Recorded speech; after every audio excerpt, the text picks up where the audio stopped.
अस्सलामुअलैकुम। इस वीडियो में हम अब कोलिनर्जिक एंटागोनिस्ट की बात करेंगे। पिछले वीडियो में हमने कोलिनर्जिक एगोनिस्ट की बात करी थी जो एसिटाइलकोलिन के एक्शंस को एक्टिवेट कर रहे थे या प्रोलॉन्ग कर रहे थे, एगोनिस्ट उसकी तरह एक्ट कर रहे थे।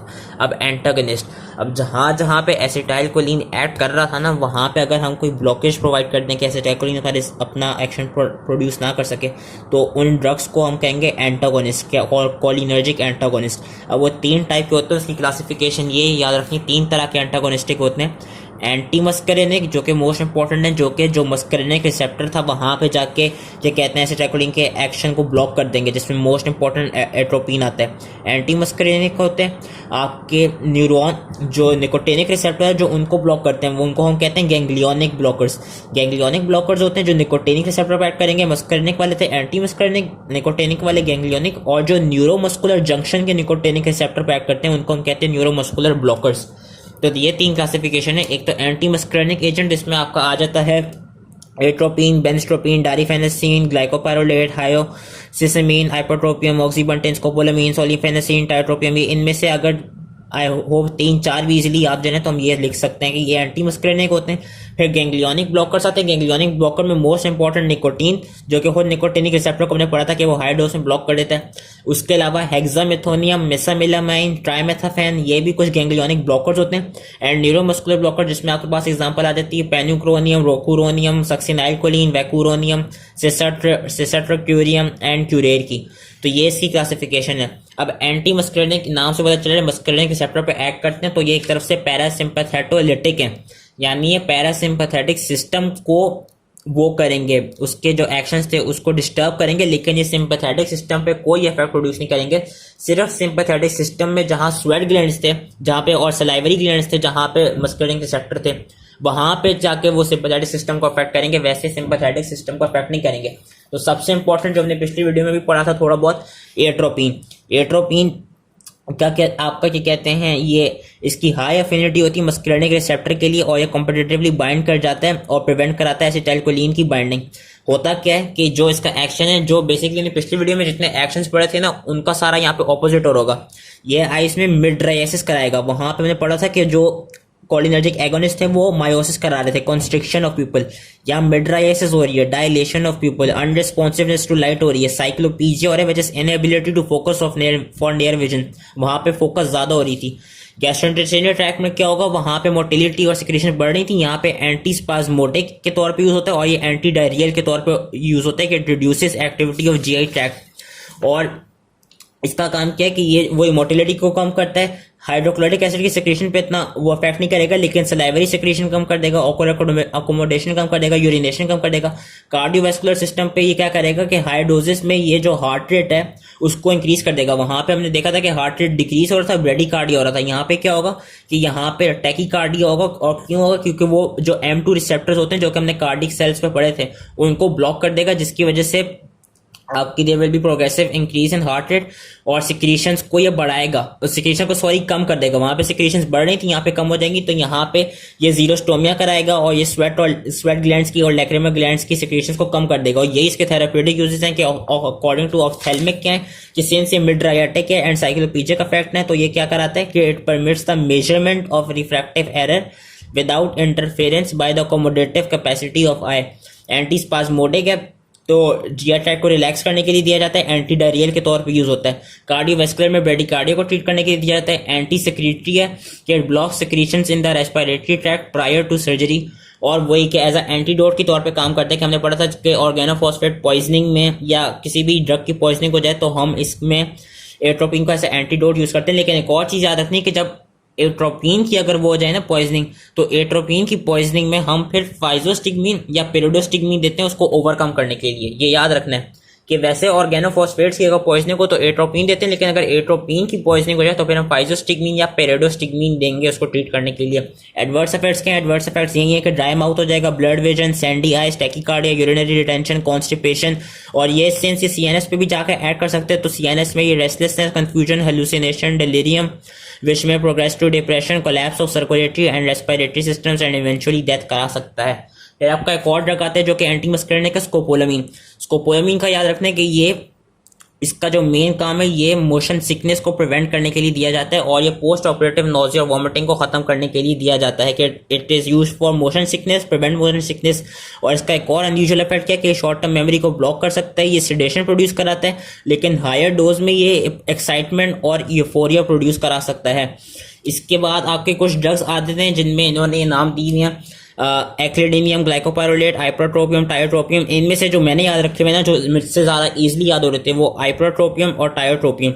इस तरह, क्योंकि ये याद रखना है कि इसमें से इन चारों में से जो आइप्रोट्रोपियम है, आइप्रोट्रोपियम बेसिकली समा क्या है कि it is a short acting muscarinic antagonist है, वेयरएज बाकी जो तीन है ना वो लमाज हैं, लॉन्ग एक्टिंग मस्करेनिक एंटागनिस्ट। हमने पिछली वीडियो में कोलिनर्जिक एगोनिस्ट में देखा था कि जो एड्रोफोनियम था वो शॉर्ट एक्टिंग था, बाकी नियोस्टिग्मीन, फाइजोस्टिग्मीन वो लॉन्ग एक्टिंग आपके इनडायरेक्ट थे एगोनिस्ट। तो यहाँ पे हो कह रहे कि जो ये एंटागनिस्ट है जो शॉर्ट एक्टिंग है वो सिर्फ आइप्रोट्रोपियम है। और आइप्रोट्रोपियम की खास बात ये कि ये जितने भी चारों ड्रग्स हैं, ये चारों ड्रग्स आपके एस्थमा को ट्रीट करने के लिए दिया जाते हैं, जो ब्रोंकोस्पाज्म हो जाता है एस्थमा में, और जो क्रॉनिक ऑब्स्ट्रक्टिव पल्मोनरी डिजीज होते हैं उसको ट्रीट करने के लिए दिए जाते हैं। इसमें मैंने आइप्रोट्रोपियम और टायोट्रोपियम इसलिए याद रखे हुए क्योंकि जो आइप्रोट्रोपियम है ये क्या कहते हैं acute management of bronchospasm in asthma में यूज होता है, वेरस जो टायोट्रोपियम है वो क्रॉनिक मैनेजमेंट ऑफ एस्थमा में यूज होता है। तो जो क्रॉनिक मैनेजमेंट के लिए यूज होता है और जो आइप्रोट्रोपियम होता है वो एक्यूट मैनेजमेंट के लिए यूज होता है। और इसका क्या कहते हैं यही इसके फंक्शन थे। उसके बाद आपके पास आ जाते हैं ट्रोपिकामाइड और साइक्लोपेंटोलेट। यस, इनका काम क्या है? इनका काम बेसिकली यही है कि मिडराइसिस करा रहे हैं और एट्रोपिन के बजाय ये दो ड्रग्स दिए जाते हैं। ये दो ड्रग्स दिए इसलिए जाते हैं क्योंकि जो एट्रोपिन है, एट्रोपिन बेसिकली अबाउट 7 डेज तक मिडराइसिस को कॉज कर सकता है, वेरस ये सिर्फ शॉर्ट अमाउंट के लिए मिडराइसिस कॉज कर सकते हैं। अबाउट 6 आवर्स से लेकर 24 आवर्स तक की ये लोग मिडराइसिस प्रोड्यूस करते हैं, जो कि डायलेशन ऑफ आई थी, इसलिए इनको कंपेयर टू एट्रोपिन ज्यादा यूज किया जाता है। उसके बाद आपके पास बेंस्ट्रोपिन और ट्राइहेक्सी पेनिडाइल आते थे। ये बेसिकली पार्किंसन डिजीज को और ये as a Parkinson disease like जो पार्किंसोनियन सिम्टम्स होते हैं उनको ट्रीट करने के लिए दिया जाते हैं। फिर आपके कुछ और ड्रग्स आते हैं जिसमें नाम है ऑक्सीबंटिन, डारीफेनेसिन, फेसोटेरोडीन, सोलिफेनेसिन, टोल्ट्रोडीन, ट्रोस्पियम। ये वाले ड्रग्स से करते हैं, ये बेसिकली जो M3 रिसेप्टर होते हैं जो कि यूरिनरी ब्लैडर में प्रेजेंट होते थे उनको जाके ब्लॉक कर देते हैं। और उनको ब्लॉक करने से होता क्या है कि ये आपकी जो ये करते क्या है कि ये इंट्रावेसिकल प्रेशर को लोअर कर देते हैं, जिसकी वजह से ब्लैडर कैपेसिटी इंक्रीज हो जाती है और जो फ्रीक्वेंसी ऑफ ब्लैडर कॉन्ट्रैक्शन होती है वो रिड्यूस कराती है, यानी यूरिनरी रिटेंशन कराते हैं। तो ये एक तरफ से कहते हैं ओवर एक्टिव यूरिनरी ब्लैडर को ट्रीट करने के लिए दिए जाते हैं। इनका थेरेप्यूटिक यूज यही है कि it's use for management of over active bladder and urinary incontinence. और इनके एडवर्स इफेक्ट्स क्या हैं? Dry mouth, constipation, blood vision. और अगर आपसे लेट्स सपोज ये एंटी मस्करेनिक एजेंट्स नहीं याद हो रहे इस तरह, तो हम ये टेबल भी याद कर सकते हैं। टेबल में इन्होंने ये सारे ड्रग्स दिए हैं और इनका जो मेन फंक्शन है वो इन्होंने दिया हुआ है, जो कि इन्होंने यहाँ पे लिखा हुआ है। अब जिस तरह जो ओवर एक्टिव यूरिनरी ब्लैडर है इसमें से मैंने जो याद रखा है, जो मेरे लिए आसान था, वो डारीफेनेसिन था एंड सोलिफेनेसिन था, क्योंकि डारीफेनेसिन एंड सोलिफेनेसिन की ज्यादातर सेलेक्टिव है M3 मस्करेनिक रिसेप्टर के लिए, बाकी नॉन सेलेक्टिव है, मतलब वो M3 के बजाय और भी डिफरेंट M1, M2, M4 पे एक्ट कर सकते हैं।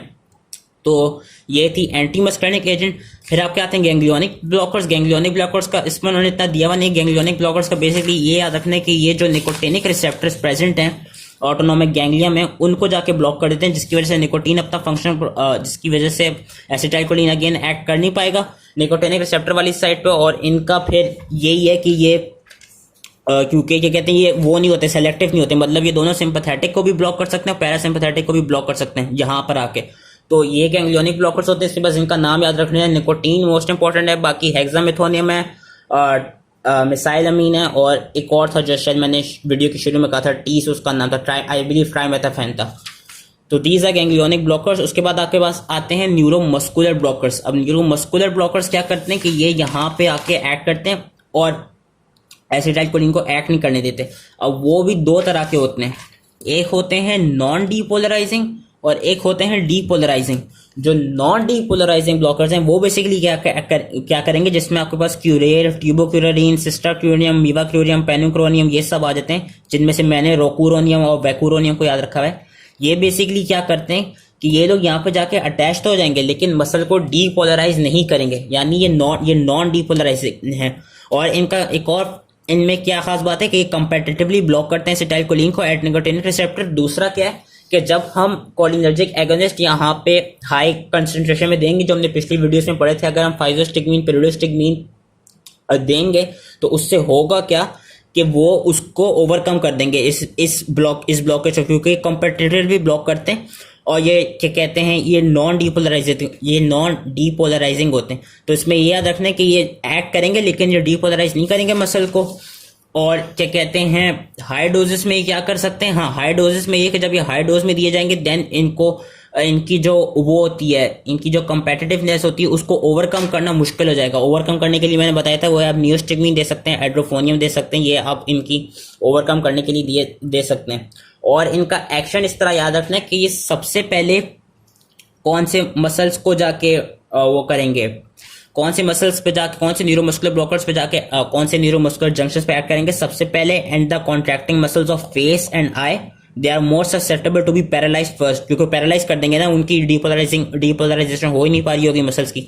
तो सबसे पहले ये फेस और आइज के मसल्स पे एक्ट करते हैं, उसके बाद फिंगर्स, देन लिम्ब्स, देन नेक, देन ट्रंक के मसल्स, देन इंटरकोस्टल मसल्स, और सबसे लास्ट में ये डायफ्राम को जाके अफेक्ट करते हैं। तो ये इनका याद रखना था न्यूरोमस्कुलर ब्लॉकर का, जो नॉन डीपोलराइजिंग होते हैं। और इनकी ड्रग इंटरेक्शन ये दिखाई गई कि जब हम कोलिनेस्टेरेज इनहिबिटर्स दे देंगे, जो कि बेसिकली आपके इनडायरेक्ट एक्टिंग कोलिनर्जिक एगोनिस्ट होते हैं, तो उससे जो न्यूरोमस्कुलर ब्लॉकर्स हैं उनका जो इफेक्ट है वो ओवरकम हो सकता है। लेकिन अगर न्यूरोमस्कुलर ब्लॉकर्स हाई डोज में दिए हों देन उनको ओवरकम करना थोड़ा मुश्किल हो जाता है। इसके साथ साथ कुछ और ड्रग इंटरेक्शन ये होती है कि एक ड्रग होती है डेस्फ्लुरेन। डेस्फ्लुरेन का काम क्या होता है कि ये जो न्यूरोमस्कुलर ब्लॉकर्स का जो फंक्शन है उनको फर्दर स्टेबलाइज करके उनके फंक्शन को इन्हेंस कर देता है, जिसकी वजह से ये उसको न्यूरोमस्कुलर जंक्शन को ब्लॉक करके रखते हैं। फिर आपके पास आ जाती हैं calcium channel blockers. Calcium channel blockers भी क्या कराते हैं कि वो जो न्यूरोमस्कुलर ब्लॉकेड है उसको इंक्रीज किए रखते हैं। और कुछ आपके पास अमाइनो ग्लाइकोसाइड एंटीबायोटिक्स आती हैं, जिसमें जेंटामिसिन की एग्जांपल दी हुई है। जेंटामिसिन क्या कराती है कि वो एसिटाइल कोलिन को रिलीज नहीं करने देती, जिसकी वजह से अगेन वो न्यूरोमस्कुलर जंक्शन जो वहां पे जाके एक्ट नहीं कर पाएगा। ये थे सारे नॉन डीपोलराइजिंग। फिर आपके आते हैं डीपोलराइजिंग। अब डीपोलराइजिंग न्यूरोमस्कुलर जो वो होते हैं ब्लॉकर्स होते हैं, उनका काम क्या होता है कि वो जाके बाइंड करते हैं और वो मसल को कॉन्स्टेंटली डीपोलराइज करते रहेंगे, वो डीपोलराइज करते रहेंगे। और ये रेजिस्टेंट होते हैं एसिटाइल कोलिनेस्टेरेज से, मतलब एसिटाइल कोलिनेस्टेरेज इन पर आके एक्ट नहीं कर पाएगा और उसको वो डिग्रेड नहीं कर पाएगा, जिसकी वजह से होगा क्या, जिसमें मेन एग्जांपल हमारे पास आती है सक्सिनाइल कोलिन की। उसकी वजह से होगा क्या कि जो डीपोलराइजेशन होगी मसल सेल की वो सस्टेन रहेगी, कि आपका जो सक्सिनाइल कोलिन है अब वो यहाँ पे आके बाइंड कर जाएगा और वो कंटिन्यूसली मसल को डीपोलराइज करता रहेगा। यहाँ पे प्रोलॉन्ग डीपोलराइजेशन होगी, जिसकी वजह से there will be transient fasciculation. लेकिन होगा क्या कि पहले तो मसल फेसिकुलेशन होगी, लेकिन होगा क्या कि सिंस वो डीपोलराइज करता रहेगा, इवेंचुअली एक वक्त आएगा कि जब मेम्ब्रेन फर्दर डीपोलराइज नहीं हो पाएगी, वो डिसेंसिटाइज हो जाएगी डीपोलराइजेशन के लिए। तो उस केस में क्या होगा, वो रीपोलराइज होने लग जाएगी और आपका जो मसल होगा वो फ्लैसिड पैरालिसिस की तरफ चला जाएगा, कि it will be followed by flaccid paralysis. पीछे उन्होंने इस पूरे ग्राफ में ये दिया है कि सबसे पहले फेसिकुलेशन होती है और बाद में फ्लैसिड पैरालिसिस हो जाता है, कि brief muscular fasciculation that causes muscle soreness और बाद में फ्लैसिड पैरालिसिस हो जाता है। इसकी सक्सिनाइल कोलिन की बस थेरेप्यूटिक जो यूज है, और जितने भी न्यूरोमस्कुलर ब्लॉकर्स हैं उनकी ज्यादातर थेरेप्यूटिक यूज यही है कि ये एंडोट्रेकियल इंट्यूबेशन के लिए क्या कहते हैं उस वक्त ये आपके रिक्वायर्ड होते हैं। और it can be also use during electro convulsive shock treatment. बाकी इनके एडवर्स इफेक्ट क्या है कि ये हाइपर सक्सिनाइल कोलिन के जो वो थे जो नॉन डीपोलराइजिंग न्यूरोमस्कुलर ब्लॉकर्स थे उनके इतने एडवर्स इफेक्ट्स होते नहीं। जो ज्यादातर डीपोलराइजिंग है जिसमें सक्सिनाइल कोलिन आता है उसके एडवर्स इफेक्ट्स होते हैं, जिसमें आपके आ जाते हैं हाइपरथर्मिया के potentially induce malignant hyperthermia, apnoea के prolonged apnoea due to paralysis of diaphragm, अगर डायफ्राम पैरालाइज हो जाए, और हाइपरकैलीमिया के it increases potassium release from intracellular store. This may particularly be dangerous to burn patients and patient with massive tissue damage in which potassium has been rapidly lost, और जिसमें rapidly lost हो गया होगा उसमें भी further वो हाइपरकैलीमिया ला रहे होंगे, तो वो एक तरफ से वो डेंजरस हो सकता है। So that was it all related to cholinergic antagonists. I hope easily ये चैप्टर समझ में आ गया हो, and thank you.